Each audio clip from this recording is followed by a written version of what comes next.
ఇప్పుడే జీ5 app download చేయండి. చూడండి మీ ఫేవరెట్ టీవీ షోస్ ఎప్పుడైనా ఎక్కడైనా. కామాక్షి, ఏ నేనేమన్నా తప్పు మాట్లాడానండి? ఇప్పుడు జరుగుతుంది అదే కదా. అందుకే అర్హులైన వాళ్ళని చూసి అధికారాన్ని అప్పగించాలి. ఎవరికి పడితే వాళ్ళకి అప్పగిస్తే ఇలాంటి బుద్ధిలే చూపిస్తారు.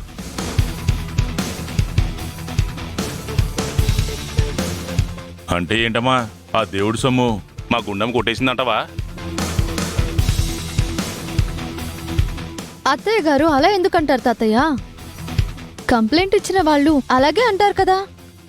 ఇప్పుడు పోలీసులు వస్తే వాళ్ళు కూడా అలాగే అంటారు కదా. లోకేశ్వరి, తెలియని వాళ్ళు 100 అనుకుంటారు, కానీ గుండం ఏంటో మనకు తెలుసు కదా. అలా ఎలా మాట్లాడుతున్నావు?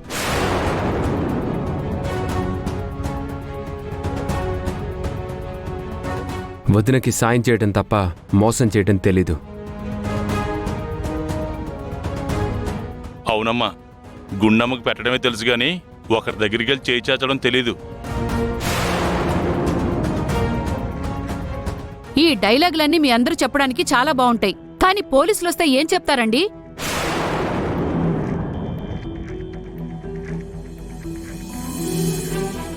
వాళ్ళు చెప్పిన మాటలు విని, అవునా ఈవిడింత గొప్పదా, దేవుడి డబ్బులు పోతే పోనీ అని వెళ్ళిపోతారా వాళ్ళు?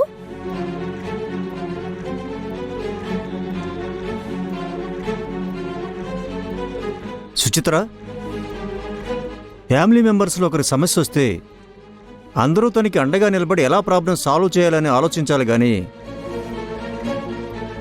అంతేగాని ఏదో బయటోళ్ళు మాట్లాడినట్టు మాట్లాడడం ఏం బాగోలేదు.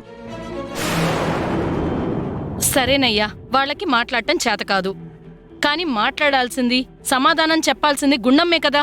ఏం మాట్లాడటం లేదు కదా. దేవుడి సొమ్ముల్ని ఎవరూ దొంగిలించారు కాదనట్లేదు, కాని వాళ్లకు అవకాశం ఇవ్వడానికి కారణమెవరు? ఇదే కదా.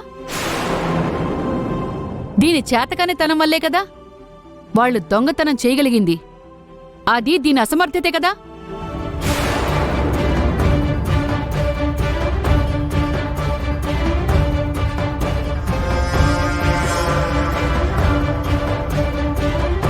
కరెక్టే అత్తయ్య, ఇది నా అసమర్థత వల్లే జరిగింది. ఈ సమస్యని నేనే సాల్వ్ చేసుకుంటాను. పంతులు గారు, అనుకున్న టైం ప్రకారమే స్వామివారి కళ్యాణం జరిపిస్తాము. మీరు వెళ్ళి ఏర్పాట్లు చూసుకోండి.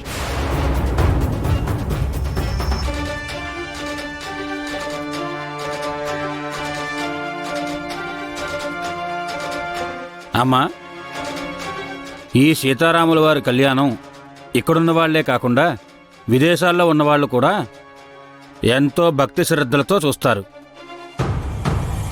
ఏ కారణంతోనైనా రాముల వారి కళ్యాణం మనం జరిపించకపోతే అందరి పరువు పోయినట్టేనమ్మా.